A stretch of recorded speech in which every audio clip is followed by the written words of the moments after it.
नमस्कार। सुरक्षित सहर अनि बस्तीको अर्को बहस जोड्ने गरी टक अफ द टाउनको आजको यो नौलो श्रृङ्खलामा तपाईलाई स्वागत गर्न चाहन्छु। म सुनिल कोइराला। दर्शकहरू, राजधानी लगायत देशभरका नदी अनि खोला किनारका बस्तीहरू र अग्ला अग्ला संरचनाहरू थप जोखिममा छन् भन्ने रहस्योद्घाटन भएको छ। खोला र नदीमा बनाइएका ती अग्ला अग्ला भौतिक संरचनाहरू चाहिँ कसरी थप जोखिममा छन्? भूकम्पको बेलामा भौतिक संरचनाहरू असुरक्षित तवरले निर्माण गरेर मात्र होइन, ती नदी र खोलाका आसपासमा बनेका किनारमा बनेका बस्तीहरू संरचनाहरू अग्ला अग्ला ती भौतिक निर्माणहरू थप जोखिममा छन् भन्ने जुन पुष्टि भएको छ, त्यसको कारण आजको श्रृङ्खलामा हामी खोज्नेछौँ र त्यसको जोखिम कम गर्नको लागि र क्षति कम गर्नको लागि उपाय के हुन सक्छन्, अन्तर्राष्ट्रिय प्र्याक्टिसहरू चाहिँ के हुन्, आजको श्रृङ्खलामा हामी जोड्नेछौँ। राजधानी काठमाडौँ दिनानुदिन साँगुरो बन्दैछ। बढ्दो मानव चाप र शहरीकरणले राजधानीलाई कोचाकोच बनाउँदैछ। काठमाडौँमा जति तीव्र गतिमा शहरीकरण भइरहेको छ, त्यही गतिमा यहाँका भौतिक संरचनाहरू असुरक्षित पनि बन्दैछन्।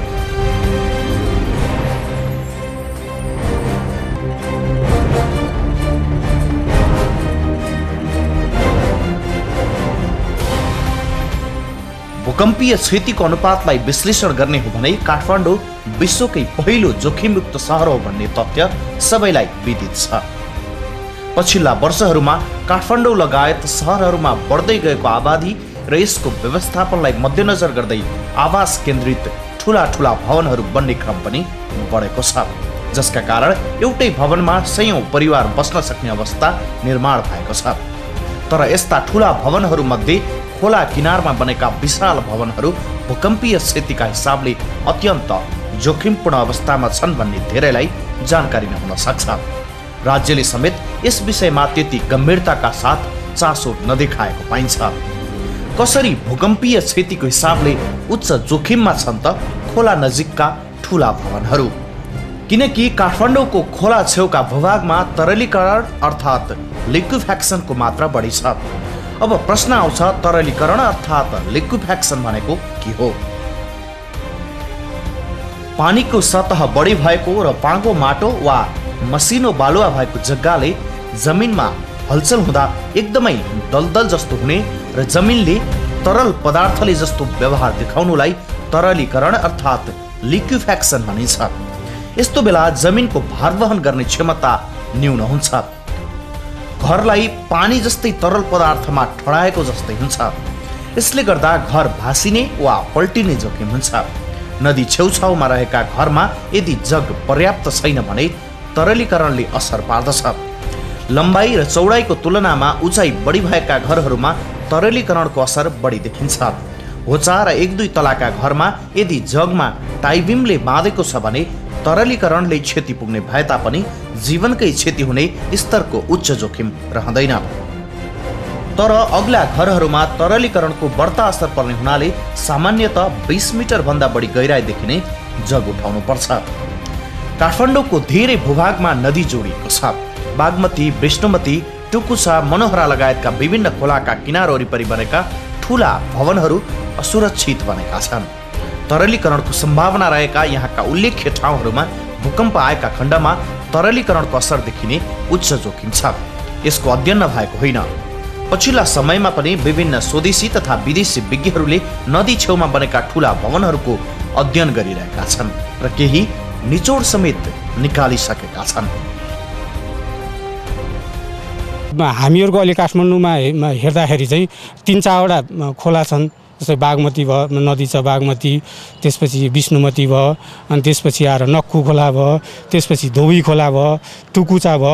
यिनीहरूको जहाँ सङ्गम छ, जस्तै थापाथली एरिया, अनि त्यसपछि आएर विष्णुमतीको कुरा गर्दाखेरि नयाँ बजार, तलपट्टिको 16 नयाँ बजार, दल्लु त्यो साइड, अनि त्यसपछि आएर मनोहरा र बागमतीको सङ्गम, यो साइडहरू चाहिँ अलि बढी लिक्विफ्याक्सनको तरलीकरणको जोखिम भएको क्षेत्र त्यस्तो ठाउँहरूमा चाहिँ खेती लगाइयो भने बढी उब्जनी हुने त्यस्तो जमिनहरू हो र संरचनाहरू त्यहाँ बनाइयो भने भूकम्पको दौरानमा माथिको संरचनाको भारले गर्दा अझै त्यो तरलीकरण हुने सम्भावनालाई बढाउँछ र त्यसले गर्दाखेरि हाम्रा संरचनाहरू चाहिँ त्यो तरलीकरणको कारणले भत्किने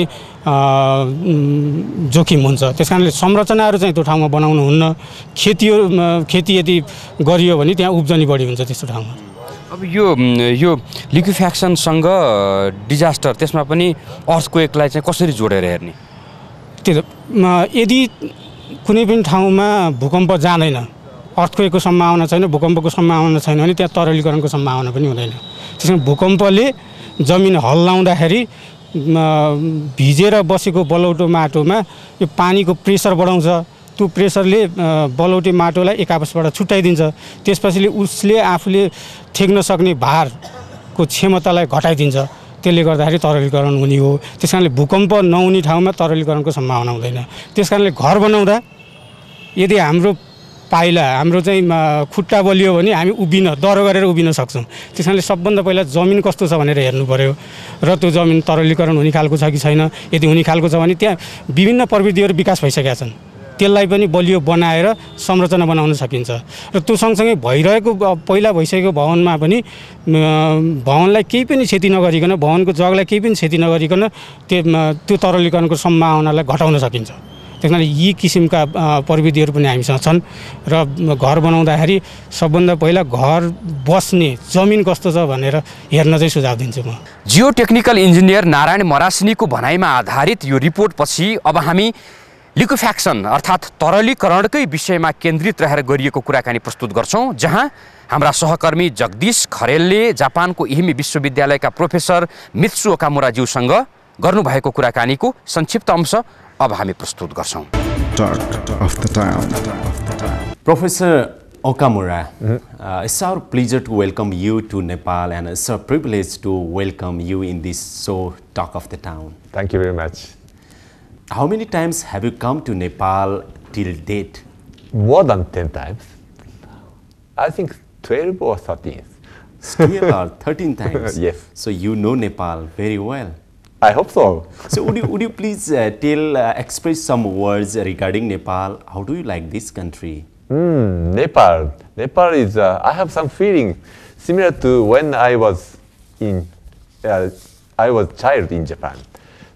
Even in Tokyo, I was born in Tokyo area. Even in Tokyo area 50 years ago, the city, the road is not paved.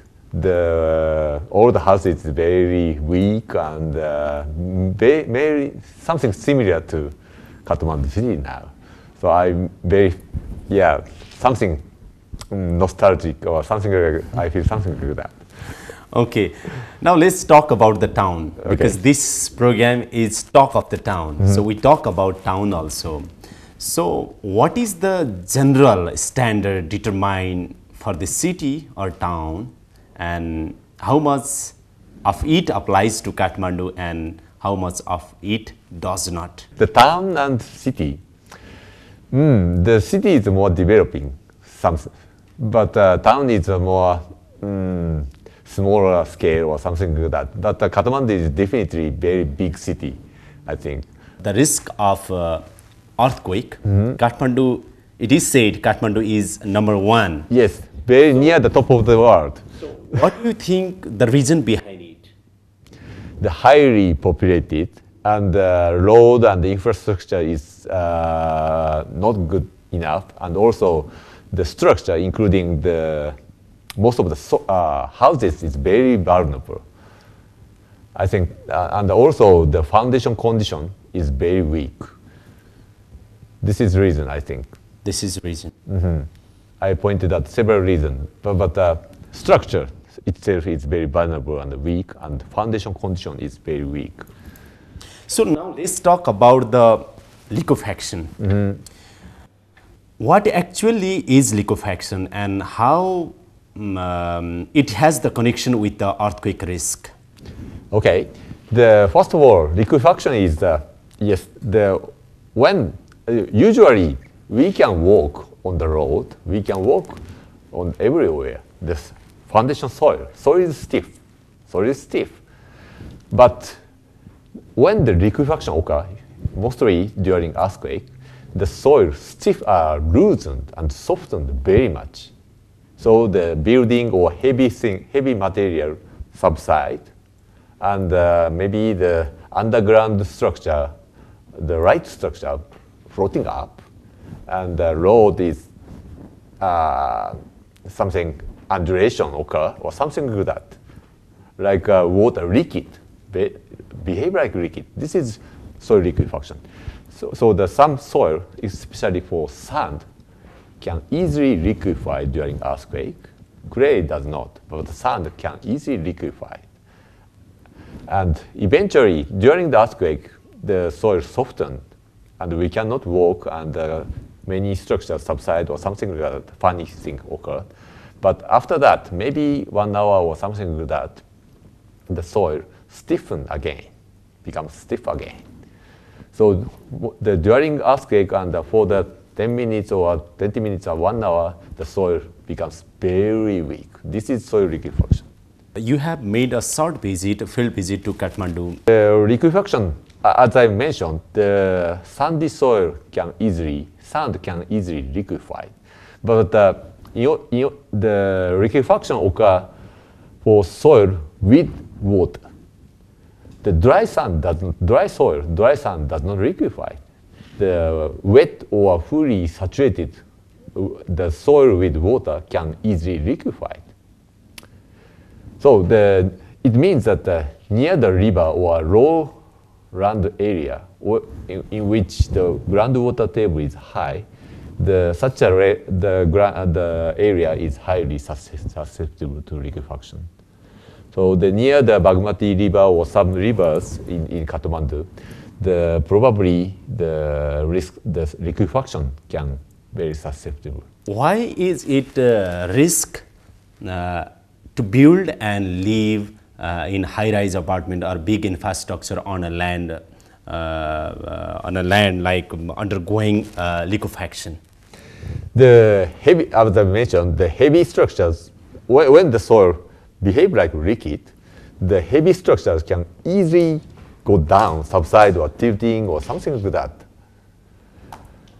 This is why the high-rise building or large structure can easily damaged due to the soil liquefaction. Now in Kathmandu, it is now being the trend to make the high-rise apartment, high-rise building. The private sector, they are taking initiation to build the very big infrastructure in riverside.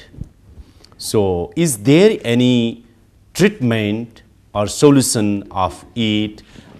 If yes, what is it? Yes, the soil liquefaction occur only for sand, okay, sand with water. But the ground may consist not only sand, clay or something like that, stratification, okay? And usually the deeper portion, there is stiff soil. Deeper soil is very stiff. The shallower soil is loose and can liquefy. So it is better to put a pile to reach the stiff layer, and then construct the building on the pile. This is one better solution. But problem is that the piling is very expensive. So piling is expensive. Yes. So what about grouting? Grouting. Yeah. The grouting is another solution. In order to improve the soil, the stiffen or solidify the soil, in order to avoid the liquefaction. This is a very effective method. And what about the compaction? Compaction is also good. The compacted, very dense sand doesn't liquefy. Piling is expensive. Yes. Right? Yes. So grouting is good, you mean? Or They are a little more cheaper than piling, but still expensive. The typical cost, I don't know how much in Nepal, but in Japan, the typical cost to solidify the soil, 1 cubic meter soil, is usually the few $100 to solidify the 1 cubic meter soil. Let's assume that how big your house? Plan view, 10 meter, for example, 10 meter by 10 meter, if there is a 10-meter thick, very bad soil exists, you have to treat 10 by 10 by 10, 1,000 cubic meter soil. You have to spend huge amount of money to solidify the soil. Maybe the private sector in Nepal, they can afford like the piling system or the grouting, or they may do it. Maybe they are doing now also. Yes, yes. So this is, you mean this is expensive? Expensive, but some private sector can do that. Yes, I agree. In order to avoid the seismic risk or damage, the first of all, the most important thing to avoid or to reduce the number of the deaths of the people is to strengthen the structures. But even though the soil liquefied, usually the people doesn't killed, is not killed due to the soil liquefaction at the time during earthquake.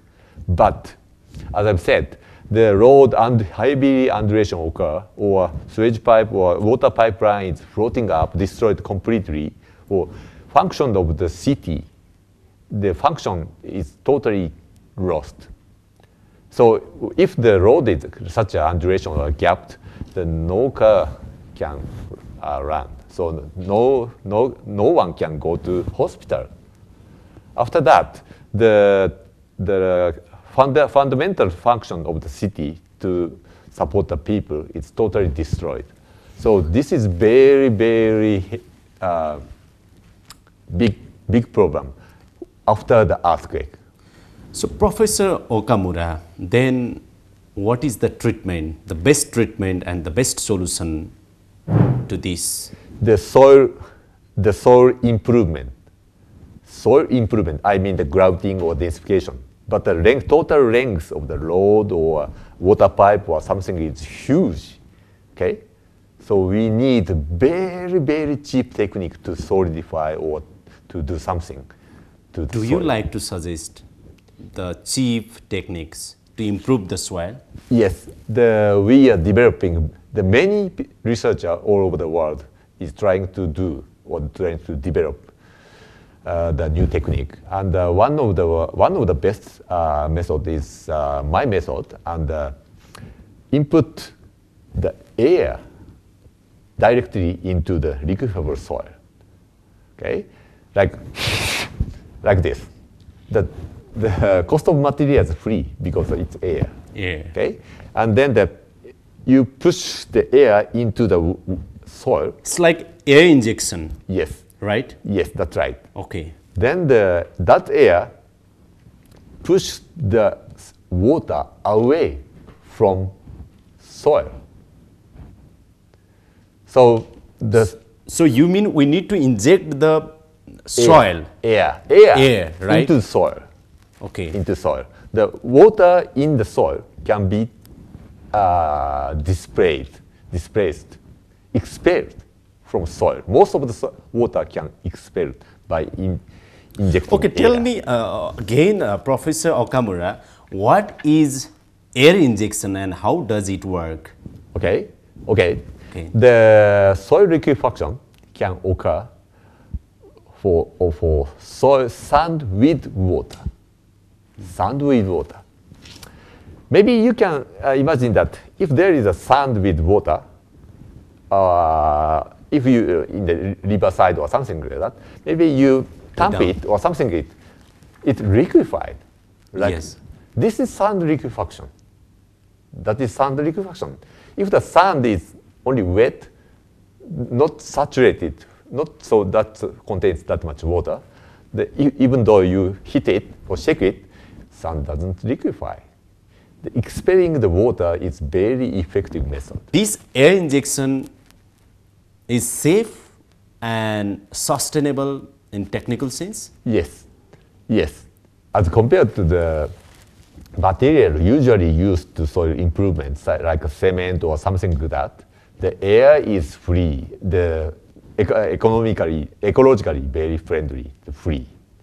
Okay. Also, the highly pressure, we don't use not so that highly pressurized air. The pressure of the air is not that high. So the air can gradually pushing the water. Don't splash like that. This technique is pretty safe. We conducted more than several tests in Japan, and no ground heaving or no affect to the surrounding structure has been observed, not at all. This is very safe. Once we put the air injection and liquefaction, do we need to repeat again or not? Maybe you can repeat in 20, 30, or 50 years. The air can sustainable for at least 20 or 30 years. Air can survive, air bubble can survive in water more than 20 or 30 years. It's very stable. Okay, as you said, the air is free, right? Yeah. The air Yeah, is free. free. So in terms of Kathmandu, economically, is this feasible in large scale? The typical cost of the air injection ground improvement technique is about more than 1/10 or 1/50 cheaper than the currently existing method. Like the piling or grouting? The or grouting, yeah, cement grouting or something like that. So it's cheaper than those techniques? Yes, 1/10, more than 1/10. Cost is more than 1/10. Who was the concluding? What suggestion would you like to give to the private sector, government, and the people of Nepal to use these techniques? Yes, some liquefaction countermeasure technique or do the execution of the liquefaction countermeasure technique to the important part or main road to connect the main hospital or something like that. Main road or important structures first, and also do the ground improvement to the foundation soil of important building like big hospital or something like that. This is the first. This is the most effective method. Doing the ground improvement technique everywhere is not realistic thing, even in Japan. Do you have any plan to do some pilot project in Kathmandu? Yes, NCET, I and the NCET is now cooperating, trying to do some ground improvement technique using the air injection technique. Hopefully next year. Now we are discussing about that. Okay, at the end of this show, just I would like to ask you, how do you like to suggest the people, the government, the stakeholders of Nepal to make the better city, safer city, and beautiful city? Well, as one foreigner or sightseer, the Nepal is very attractive. I like mountain or something like that. But I'm always afraid the earthquake risk just when I visit Kathmandu. So I hope the Kathmandu, the several important point should be earthquake resistant. Not everywhere, but important building or important portion should be earthquake resistant. Ending this conversation, I would like to thank you for giving us your invaluable time, and may your stay in Nepal enjoyable and productive. Thank you again. Thank you very much. Thank you very much. Thank you. Yeah. Professor Mitsu ओकामुराकै भनाइलाई आधार मान्ने हो भने काठमाडौँ लगायत विभिन्न नेपालको सहरी क्षेत्र जहाँ नदी र खोला किनारमा अग्ला अग्ला संरचनाहरू बनाइएका छन् उनीहरूको जोखिम अत्यन्तै धेरै छ। तर आत्तिहाल्नुपर्ने र डराइहाल्नुपर्ने अवस्था भने छैन, किनकि यो जोखिम र यसको जोखिमको क्षति कम गर्न सकिने उपायहरू पनि प्रशस्तै छन्। तर धेरै प्रविधिहरू प्रयोगमा आए, त्यसमध्ये सबैभन्दा उपयुक्त प्रविधि भनेको एयर इन्जेक्सन हो भनेर प्रोफेसरले सुझाउनु भएको छ र जापानमा पनि यो एयर इन्जेक्सनको परीक्षण सफलतापूर्वक गरिसकिएको छ र विभिन्न प्रयोगहरू पनि गरिएको छ जुन गुणस्तरीय छ र जुन पैसाको हिसाबले अत्यन्तै कम मूल्यमा पनि यो प्रविधिगत उपचार हुन सक्दछ।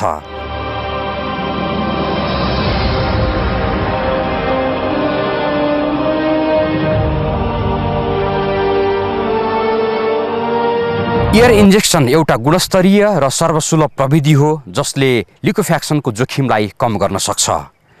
अब हाम्रो सरकारवाला निकाय, सरकार, निजी क्षेत्रले पनि यस प्रविधिलाई आत्मसात गर्न सक्नुपर्दछ, सूक्ष्म अध्ययन गर्न सक्नुपर्दछ र यो प्रविधि नेपालको यस्तो जोखिम बस्तीहरूमा लगेर प्रयोग गर्न सक्नुपर्दछ ताकि भूकम्पको दृष्टिले अत्यन्तै संवेदनशील यस क्षेत्रको अझै तरलीकरणको जोखिमलाई कम गर्नको लागि यो प्रविधिलाई आत्मसात गर्न सकियो भने साँच्चै यसले धेरै क्षति र जोखिमलाई कम गर्न सक्ने थियो।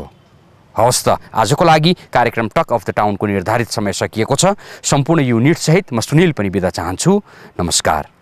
Talk of the Town.